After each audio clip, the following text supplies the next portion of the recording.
The ocean.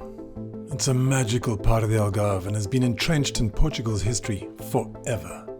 The beaches of the Algarve are without a doubt magical, from the sands and deserted islands of the eastern Algarve to the soft sandstone cliffs of Lagos.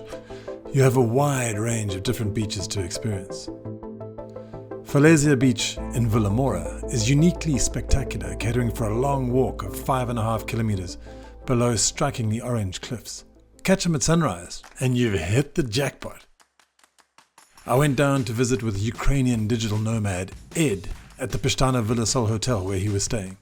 This dude is a big deal in Ukraine and often talks at tech conferences about SEO or search engine optimization and other technical subjects. He is now exploring Portugal as a digital nomad. So as I'm curious about digital nomads, I reached out back in January of 2023. Ed Kuzman, he's an intercontinental swimmer. He has an online business, which is a Ukrainian e-learning platform, similar to Udemy in Ukrainian. So basically it's like an online university. He also speaks in international conferences. And he's a YouTuber. So Ed, you ready to chat, man? Yeah, Yeah, how's it going, Ed? it's going great. Yeah. I'm in south of Portugal. What can be better? Really, this place reminds me of Madeira. It is beautiful. I mean, like today, obviously, I don't know what it is. It's about 10 degrees now, so it's a Yeah. bit chilly, but it's bright and it's sunny and it's just Yeah. typical winter weather. Middle of January. Can't go wrong. Amazing. So, I mean, you're a digital nomad. Yeah. Right? And I'd love to find out about digital nomads and in Portugal, but tell me a little bit about your stuff. I mean, you've got a YouTube channel, but you've also got a business as well. So let's tell us about the business. What do you do online? Basically, I have one project in a educational sphere. So this is an online platform, subscription-based model. In Ukrainian languages, that's where I'm from, and Slava Ukraini, Ukraine will win for sure. Just about that, I mean, you say a lot of things in your video about a support link to Absolutely, Ukraine. yeah. Hopefully we can put that down there. If you guys feel strongly about Ukraine, please go ahead and Thank you and so support. much. Thank you so much, Nick. Thank you so much, guys. I appreciate that very much because it's very important. I am Ukrainian and people all over the world are helping, donating. This link is official link of our president, Volodymyr Zelensky initiative to raise some funds and donate to Ukrainian armed forces. So it's not scam or something like that. It's like official link. And everything goes to him and Absolutely. to Ukraine. Yeah, not to some- yeah. I always want to travel a lot, and I was searching for some kind of lifestyle where I can combine working remotely, making money enough for being happy and travel wherever I want, and to eat whatever I want and do whatever I want, and to develop myself. Not just making money on one thing, Yeah. but broaden my picture of the world and talk to new people, make new friends worldwide. So now when you're traveling around the world, obviously you're a digital nomad, you're working online, you're doing all these consultation calls about SEO and stuff like that. But at the same time, you have a YouTube channel. So you've got two things going on basically, right? So how do you actually, I mean, just from the physics of it, I know when I'm traveling, I don't want to work in a crappy little hotel room. So do you look for specific places to work? Do you look for co-working areas, all that kind of stuff? How does it actually work? When you land in a place, how does it work as a digital nomad? What do people do? I do not actually looking for some co-working spaces. I don't like it. I mean, I like it. I like that such places exist, especially when I go on a van somewhere in a camping. It's good that there is some co-working space. I can charge all my devices and stuff. But previously, in order not to be in search of co-working, I usually trying to pick such apartments and some villas where I feel comfortably to work. For example, I'm staying in Lisbon now, and I chose the apartment.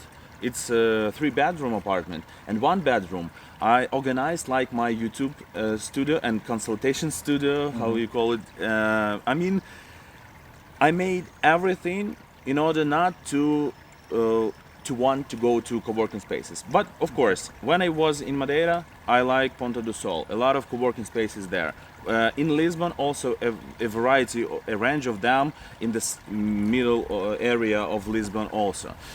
If we're talking about what else? In What Malta. about the Algarve? What about, I mean, why didn't you go to Lagos instead of coming here? Because Lagos is where it's all at, with digital nomads.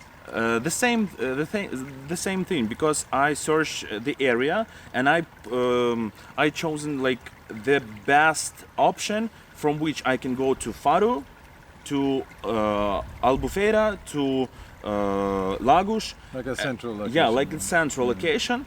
And for me, it's like better to manage my days. I have only like 5 days here. So yesterday I was in Faro already, in Quinta do Lago. It's crazy. It has blown my mind. It's like a VIP luxury village, and I was Average house price between 3 and 5 million euros. Yeah. yeah, it's just amazing.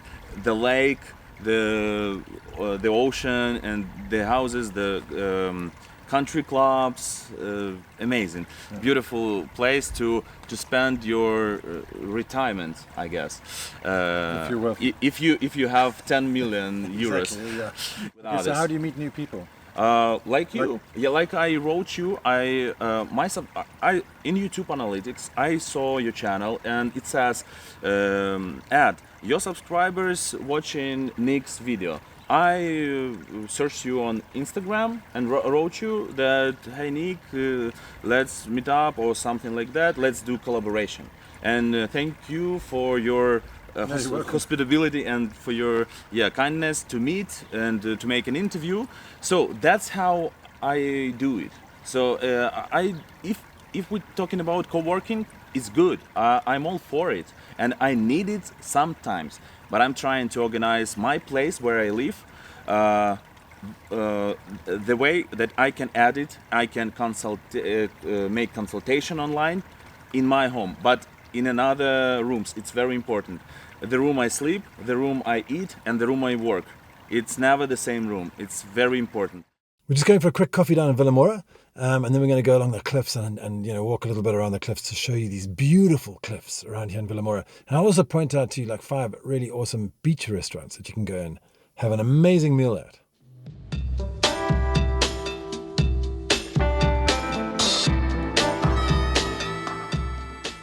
There's my coffee, man. How you doing, Mario? I'm fine with you. Is everything okay? Doing well? Welcome Fabulous. to my place. Thank you very much. You Welcome. own 6 of these restaurants, eh? At the moment, 5. We are purchasing the 6th one. Okay. It's probably for Nick. Yeah. No. This is for Nick, the galan, and that's the coffee with milk. Oh, Café okay. con leite. Mario, do you make flat whites here? Yes, I do make flat white. Next time I'll come and have a flat white. Can you give us some tips and tricks for people who are digital nomads, who are coming to Portugal, and maybe you can help them out with some resources and things like that? Okay, let's start from the fact that if you're a digital nomad and you're trying to pick the country for staying, you should definitely pick Portugal as top 3 countries worldwide, because I've been to several countries and I've been staying in different locations. I've been staying in Malta, in Turkey, in Portugal, in Sri Lanka, and whatsoever. Another tip that is highly important for every digital nomad is choosing the right visa for you. So you got D7 visa option, you got a digital nomad visa. Actually, digital nomad visa is one of the best options for digital nomads because during 2018, when COVID started, Madeira was the first island that opened the borders and accepted tons of digital nomads. And that was a very nice marketing trick that Madeira has done. Lisbon is one of the most expensive regions. Madeira, don't come to Madeira during summer seasons because the price is gonna be like freaking high. For instance, I went to Madeira in July, and the price not far from the center of Funchal was like 10,000-12,000 euros per month. And the tip connected to this topic is always try to get long-term contract. All right, well, that was a nice little coffee. Now we're going to head over to the cliffs of Vilamoura close by. I'm just going to walk along there. A lot of people actually take their bikes and go jogging and stuff like that. Stunning views, really is awesome. So check it out.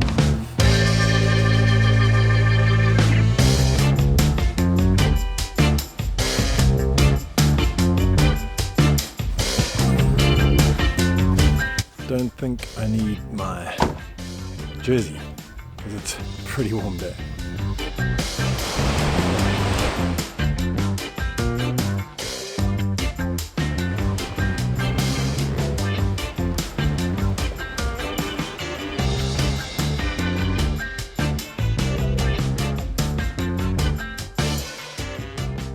All right, Ed, thanks so much for coming along, and it's really lovely to have you in the Algarve, and best of luck with your YouTube channel. Looks like it's going well. Thank you so much, and hi all to your subscribers. I wish all the luck, and you're great.